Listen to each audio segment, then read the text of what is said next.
जय हिंद, वंदे मातरम। प्यारे विद्यार्थियों और सभी विद्यार्थियों का टॉपर क्लासेस यूट्यूब चैनल पर स्वागत करता हूं। साथियों, आज हम पढ़ेंगे आचार्य रामचंद्र शुक्ल ने हिंदी साहित्य का इतिहास का जो पहला खंड है उसको आदिकाल और वीर गाथा काल दोनों नामों से संबोधित किया है। इसमें उन्होंने कितने कवियों को, कितने रचनाकारों को स्थान दिया है, तो ध्यान से देखिएगा साथियों। आचार्य शुक्ल ने हिंदी साहित्य के प्रथम कालखंड को 2 नामों और 4 प्रकरणों में बांटकर प्रस्तुत किया है। यहाँ एक एक साथियों बिंदु को क्लियर करेंगे ताकि आपका कोई भी प्रश्न ऐसा नहीं रहे जो एग्ज़ाम में छूट जाए साथियों, यानी कि एग्ज़ाम में इससे बाहर एक भी प्रश्न नहीं जाएगा। इस प्रकार से साथियों मैं आपको इसमें पढ़ाने की कोशिश कर रहा हूँ। तो साथियों पुनः एक बार आप सभी का स्वागत है। बात करते हैं 2 नामों और 4 प्रकरणों में बांटकर प्रस्तुत किए हैं। 2 नाम कौन कौन से? एक आदिकाल और एक वीरगाथा काल। यानी ना आदिकाल को वीरगाथा काल भी कहा साथियों, और वीरगाथा काल को इन्होंने आदिकाल भी कहा है। फिर पुनः आदिकाल प्रकरण को भी 2 भागों में विभाजित किया और वीरगाथा काल को भी साथियों 2 भागों में विभाजित किया। आदिकाल में एक सामान्य परिचय दिया और एक अपभ्रंश काव्य है जिसमें इन्होंने 5 रचनाकारों को स्थान दिया है। वीरगाथा काल को पुनः 2 भागों में बांटा है जिसमें देशभाषा काव्य के 7 रचनाकार है और फूटकर रचनाएं साथियों 2 है। कुल मिलाकर साथियों इनकी बात करते हैं तो ये होती है अपनी 14 रचनाओं को इन्होंने स्थान दिया है अपने आदिकाल में, जिसको इन्होंने वीरगाथा काल नाम दिया है। शुक्ल जी ने आदिकाल के द्वितीय प्रकरण का नामकरण अपभ्रंश काव्य करते हुए 5 रचनाकारों को इन्होंने स्थान दिया है साथियों। द्वितीय प्रकरण को क्या नाम दिया? अपभ्रंश काव्य दिया। और अपभ्रंश काव्य में 5 रचनाकारों को इन्होंने स्थान दिया है साथियों। आगे बात करते हैं 5 रचनाकार कौन कौन से? हेमचंद्र है, मेरु तुंग, सोमप्रभ, सूरी, विद्याधर और शारंगधर। इन 5 कवियों का इन्होंने परिचय दिया है आदिकाल के द्वितीय प्रकरण के अंतर्गत, जिसको इन्होंने नाम दिया अपभ्रंश काव्य। तो अपभ्रंश काव्य में हेमचंद्र, मेरुतुंग, सोमप्रभ, सूरी, विद्याधर और शारंगधर का इन्होंने इन नाम से इन्होंने यानी कि कुल मिलाकर 5 कवियों को स्थान दिया है। इन कवियों को साथियों हम जैन साहित्य में पढ़ेंगे क्योंकि ये सभी जैन साहित्य के कवि भी है साथियों। आगे इस प्रकरण में आचार्य शुक्ल ने सिद्धों और नाथों की रचनाओं को भी चर्चा की है जिन्हें वे शुद्ध साहित्य ने मानकर सांप्रदायिक रचना मानते हैं। कहने का मतलब इन्हें सिद्धों और नाथों की रचनाओं की चर्चा भी की है, लेकिन इन्हें ये शुद्ध रचना नहीं मान, यानी शुद्ध साहित्यिक ने मानकर सांप्रदायिक रचना मानते हैं साथियों। आगे बात करते हैं। सिद्धों और नाथों की रचना का उल्लेख करने का उद्देश्य यही दिखाना है कि भक्तिकालीन निर्गुण संत मत के विचार के लिए इन्होंने किस प्रकार पहले से ही रास्ता तैयार कर दिया गया था। यानी कि भक्ति काल में जो निर्गुण संत काव्यधारा हैं उन्होंने अधिकतर साथियों जो सामग्री ग्रहण की है वो सिद्धों और नाथों से ही सामग्री ग्रहण की है। तो यहाँ पर आचार्य रामचंद्र शुक्ल जी का उद्देश्य है कि भक्तिकालीन निर्गुण मत के विचार के लिए इन्होंने किस प्रकार से पहले ही रास्ता तैयार किया, कि इन्होंने सिद्धों और नाथों ने। इस कारण से साथियों इन्होंने यहाँ पर इनका वर्णन किया है। आचार्य शुक्ल द्वारा विरचित अपभ्रंश के प्रमुख कवि निम्नलिखित है। कौन कौन से कवि है वो ध्यान से देखिएगा साथियों। इनमें अपना जो पहला कवि आता है वो आता है हेमचंद्र, जिनकी रचना है हेमचंद्र शब्दानुशासन लिखा हुआ है यहाँ पर, इसको आप ध्यान रखें। ये है हेमचंद्र शब्दानुशासन साथियों, इसको ऐसे करें हेमचंद्र शब्दानुशासन इनकी रचना है। किसकी? हेमचंद्र की। और यह जो हेमचंद्र शब्दानुशासन है यह एक व्याकरण ग्रंथ है जिसमें संस्कृत, पाली, संस्कृत, प्राकृत और अपभ्रंश 3 भाषाओं का व्याकरण का परिचय दिया गया है साथियों। ध्यान रखना, संस्कृत, प्राकृत और अपभ्रंश साथियों, इसमें साथियों ध्यान रखिएगा आप, इसमें पाली को स्थान नहीं दिया गया है साथियों। इस बात का आप अच्छी तरह से ध्यान रखें। 3 भाषाओं की व्याकरण इसमें संस्कृत की है, प्राकृत की है और अपभ्रंश की है, तीनों की व्याकरण का इसमें परिचय दिया गया। इसलिए साथियों इनको किसने? जर्मन विद्वान पिशेल ने प्राकृत का पाणिनि कहा है। जैसे संस्कृत का पाणिनि है, उसी प्रकार इनके लिए जर्मन विद्वान जिनका नाम है पीशेल, इन्होंने इनको प्राकृत का पाणिनि कहा है। आचार्य शुक्ल के शब्दों में ये अपने समय के सबसे प्रसिद्ध जैन आचार्य थे। कौन? हेमचंद्र। ये अपने समय के सबसे प्रसिद्ध जैन आचार्य थे। यह शब्द किस साहित्यकार ने दिए साथियों? तो ध्यान रखना, यह शब्द कहने वाले आचार्य रामचंद्र शुक्ल ने हेमचंद्र के लिए इन शब्दों का प्रयोग किया है साथियों। आगे बात करते हैं। इन्होंने व्याकरण के उदाहरण के लिए द्व्याक्षे काव्य की भी रचना की, जिसमें कुमारपाल चरित नामक एक प्राकृत काव्य भी है साथियों। किसका? आचार्य रामचंद्र शुक्ल का। इस बात को आप अच्छी तरह से ध्यान है। हेमचंद्र का ये 2 काव्य हो रहे। क्या? इन्होंने व्याकरण के उदाहरण के लिए एक द्व्यपाक्षीय काव्य की भी रचना की, जिसमें कुमारपाल चरित नाम के एक प्राकृत काव्य भी है साथियों।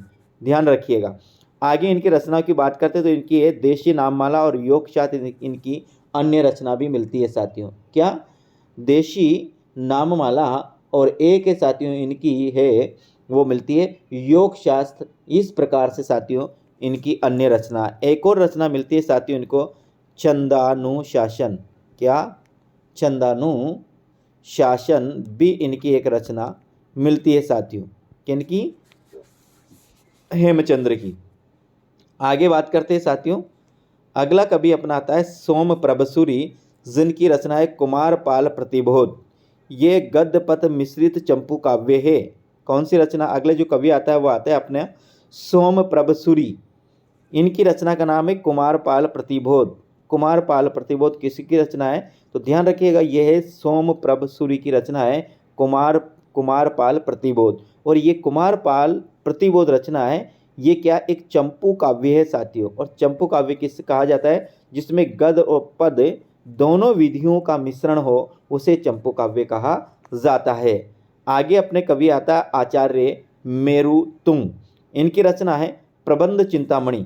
ध्यान रखिएगा, प्रबंध चिंतामणि किसकी रचना है? तो प्रबंध चिंतामणि जो रचना है वो आचार्य मेरुतुंग की है। ध्यान रखें, प्रबंध चिंतामणि किसकी रचना है? आचार्य मेरुतुंग की है साथियों प्रबंध चिंतामणि। इस बात को आप अच्छी तरह से ध्यान रखिएगा। अगला कवि आता है अपना विद्याधर। कौन आता है? यानी अपन पढ़ रहे आचार्य रामचंद्र शुक्ल ने आदिकाल के अंतर्गत अपभ्रंश काव्य में 5 रचनाकारों को स्थान दिया है।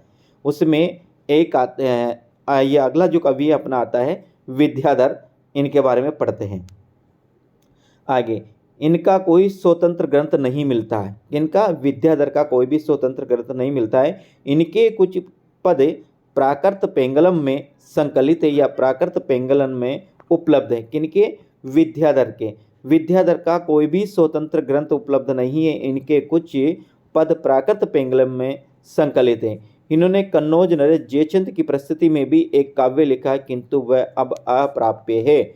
ऐसा आचार्य रामचंद्र शुक्ल ने कहा है कि इन्होंने विद्याधर ने कन्नौज नरेश जयचंद की प्रस्तुति में भी एक काव्य लिखा, किंतु वह अब अप्राप्य है। ध्यान रखना, विद्याधर इनकी कोई भी स्वतंत्र रचना उपलब्ध नहीं है। इनके कुछ पद है वो प्राकृत पेंगलन में संकलित है और इन्होंने कन्नौज नरेश जयचंद की प्रस्तुति में एक काव्य लिखा, किंतु वह अब अप्राप्य है।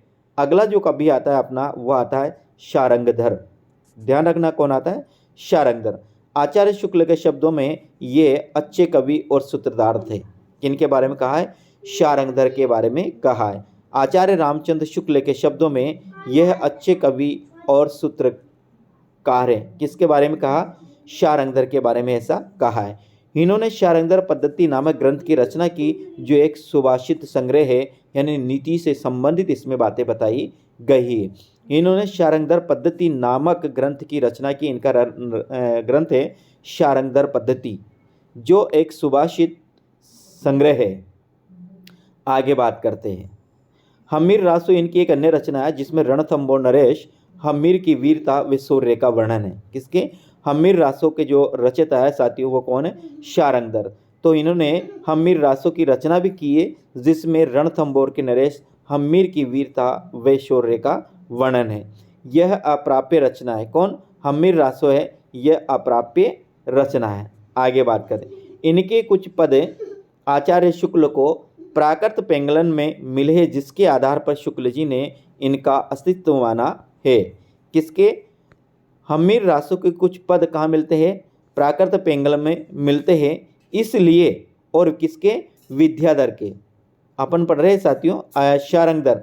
शारंगधर के कुछ पद कहाँ पर मिलते हैं? प्राकृत पेंगलन में मिलते हैं, इसलिए, जिसके आधार पर शुक्ल जी ने इनका अस्तित्व माना है।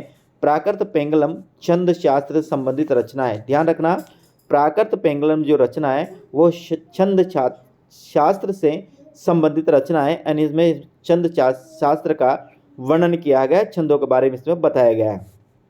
और इसके संकलन करता है लक्ष्मीधर। साथियों ध्यान रखना, प्राकृत पेंगलम के रचयिता तो है साथियों, ध्यान रखना कौन है? प्राकृत पेंगलम के रचना है अज्ञात है, और इसके संकलन करता की बात करते हैं साथियों, तो इसका संकलन करता है लक्ष्मीधर है साथियों। कौन है? लक्ष्मीधर। और इसमें 4 कवियों के पद संकलित है। कौन के? शारंगधर के, विद्याधर के, जज्जल के और बब्बर के। ये ध्यान रखना। प्राकृत पेंगलन में किन कवियों के पदों को संकलित किया गया है? तो इसमें 4 कवियों को संकलित किया, एक शारंगधर, एक विद्याधर, जज्जल और बब्बर। इस प्रकार से इसमें 4 कवियों की रचनाओं को संकलित किया गया है। किसमें? प्राकृत पेंगलन में। और प्राकृत पेंगलन है वो छंद शास्त्र संबंधित रचना है, और जिसके संकलन करता है लक्ष्मीधर संकलन करता माने जाते हैं। ध्यान रखना। आगे आज राहुल सांस्कृत्या ने प्राकृत पेंगलन का संकलन करता जज्जल को माना है, जबकि राहुल सांस्कृत्या ने प्राकृत पेंगलन का जो संकलन करता है वो किसको माना है? जज्जल को माना है। और आचार्य रामचंद्र शुक्ल के अनुसार इनके जो संकलन करता है वो है लक्ष्मीधर। किसके? प्राकृत पेंगलन के आचार्य रामचंद्र शुक्ल के अनुसार तो इनके संकलन करता है लक्ष्मीधर है, और राहुल सांस्कृत्या के अनुसार इनका संकलन करता है जज्जल। साथियों आगे बात करते हैं। आचार्य शुक्ल ने अपभ्रंश काव्य परंपरा की समाप्ति हम्मीर रासों से मानी है। ध्यान रखना, आचार्य रामचंद्र शुक्ल ने अपभ्रंश काव्य की समाप्ति किस रचना से मानी है? तो मानी है हम्मीर रासों से। इस बात को आप ध्यान रखिएगा, प्रश्न कभी भी आ सकता है कि आचार्य शुक्ल ने अपभ्रंश काव्य परंपरा की समाप्ति निम्न में से किस रचना से मानी है? तो वह रचना है हम्मीर रासो, जिसमें रणथंबोर के राजा हम्मीर की वीरता और शौर्य का इसमें वर्णन किया गया है।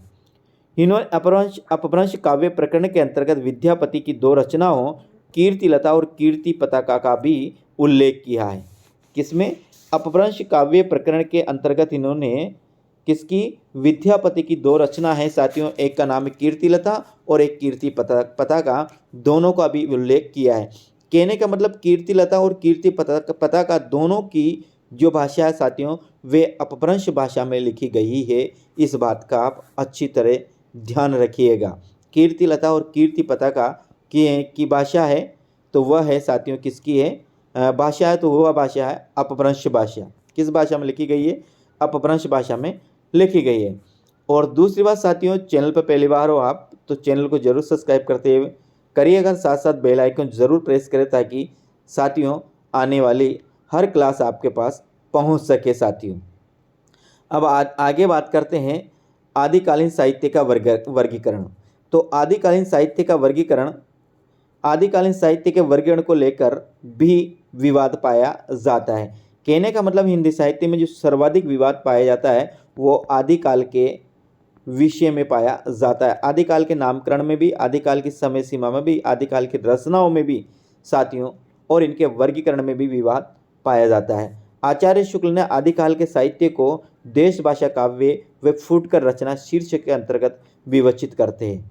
आचार्य शुक्ल आदिकाल के साहित्य को देश भाषा काव्य वे फुटकर रचनाएं शीर्षक के अंतर्गत विवेचित करते हैं। इसके पहले अपन ने देखा कि आचार्य रामचंद्र शुक्ल ने आदिकाल को 2 नामों और 4 प्रकरणों में विभाजित किया। 2 नाम में, एक इन्होंने आदिकाल और एक ने किया वीरगाथा काल। इस प्रकार से 2 नाम और 4 प्रकरणों में विभाजित किया है। तो जो है देशीभाय आदिकाल साहित्य को देश भाषा काव्य और फुटकर रचना शीर्षक के अंतर्गत इन्होंने विवेचित किया है। आगे बात करते हैं। इन्होंने सिद्ध साहित्य, नाथ व जैन साहित्य को साहित्य की सीमा से बाहर रखा। वहीं दूसरे आलोचकों ने इसे हिंदी साहित्य का अनिवार्य अंग माना है। दोनों के अपने अपने तर्क है। आचार्य रामचंद्र शुक्ल ने सिद्ध, नाथ और जैन साहित्य को साहित्य की सीमा के बाहर रखा, यानी इन्होंने साहित्य में इन्होंने स्थान नहीं दिया है। लेकिन दूसरे जितने भी आलोचक हुए साथियों, उन सभी ने इन्हें हिंदी साहित्य का अनिवार्य अंग माना है। लेकिन क्यों, अब रामचंद्र शुक्ल ने क्यों नहीं माना और अन्य कवियों ने क्यों माना, इनके बारे में दोनों के विचारों को यहाँ पर जानते हैं। तो इस विषय में डॉक्टर नगेंद्र क्या लिखते हैं? लिखते हैं कि अगर हम इस सिद्ध नाथ साहित्य को हिंदी साहित्य से हटाकर अपभ्रंश काव्य में रख दे तो फिर हिंदी का समस्त भक्ति साहित्य जड़ और तने से कटे वृक्ष की तरह निराधार हो जाएगा। ये कहा, इसलिए हम इनको आदिकाल में निश्चित रूप से साथियों समाहित करते हैं और हम पढ़ते हैं। एक बार पुनः डॉक्टर नगेंद्र ने क्या कहा कि अगर हम सिद्ध नाथ साहित्य को हिंदी साहित्य से हटाकर अपभ्रंश काव्य में रख दे तो फिर हिंदी का समस्त भक्ति साहित्य जड़ और तने से कटे वृक्ष की तरह निराधार हो जाएगा। इसलिए इन्होंने इसमें स्थान दिया है। अब बात करते हैं साथियों, डॉक्टर नगेंद्र ने आदिकाल को 6 भागों में विभाजित किया है। वह 6 भाग कौन कौन से हैं? इसमें सिद्ध, नाथ, जैन, रासो, लोक साहित्य और गद्य साहित्य, इस प्रकार से इनको 6 भागों में इन्होंने विभाजित किया है। किसको?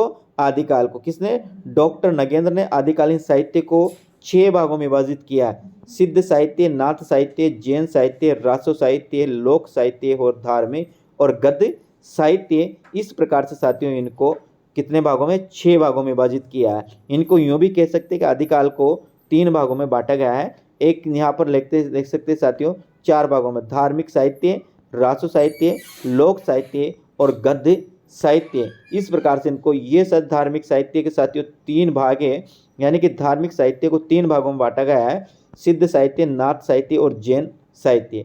बाकी रासो साहित्य, लोक साहित्य और गद्य साहित्य, इसको हम कैसे याद रखें साथियों? इसको याद रखें लोधा राग साथियों, इसको याद रखें। लो से लौकिक साहित्य, दा से धार्मिक साहित्य, गा से रासो साहित्य और गे से याद रखेंगे गद्य साहित्य। फिर साथियों धार्मिक साहित्य को 3 भागों में बांटा गया है, एक सिद्ध साहित्य, नाथ साहित्य और जैन साहित्य। इस प्रकार से इनको हम 4 भागों में भी बांट सकते हैं, जबकि डॉक्टर नगेंद्र ने इनको 6 भागों में बांटा है साथियों। कल पढ़ेंगे अपन सिद्ध साहित्य। क्या पढ़ेंगे साथियों? कल अपनी जो क्लास होगी वो होगी सिद्ध साहित्य के ऊपर होगी साथियों। सिद्ध साहित्य को हम कल की क्लास में पढ़ेंगे साथियों। क्लास कैसी लगी ये मुझे आप कमेंट के माध्यम से ज़रूर पता कर जाइएगा साथियों। और चैनल पर पहली बार है तो चैनल को जरूर सब्सक्राइब करिएगा। उम्मीद करता हूँ कि आपने चैनल को जरूर सब्सक्राइब कर लिया होगा साथियों। तो ठीक साथियों, मिलते हैं अगले वीडियो में। राम राम साथियों।